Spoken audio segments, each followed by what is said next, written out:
तुम्ही जे आत्ता हे बघताय हे 3 जातीचे 3 मासे आहेत, वेगवेगळ्या जातीचे.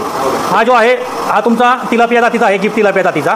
हा जो आहे रेड तिलापिया आहे. आणि हा जो बघताय तुम्ही अमूर कार्प जातीचा मासा आहे. हा प्रामुख्याने तुमच्या आता विहिरीत, आता बऱ्यापैकी साईज जे आलेत त्यांना आता हे विहिरीत सोडायचे मासे, तर त्यांच्या विहिरीमध्ये बऱ्यापैकी शेवाळाचं प्रमाण वाढत चाललं आहे. तर हे जर मासे तुम्ही जर मिक्स जात सोडली तर तुमचं शेवाळ हा प्रकार तुमच्या विहिरीमध्ये राहणार नाही आहे.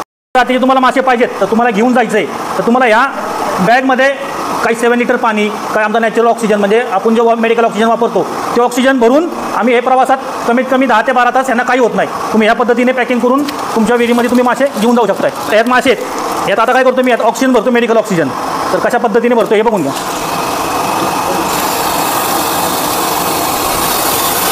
बस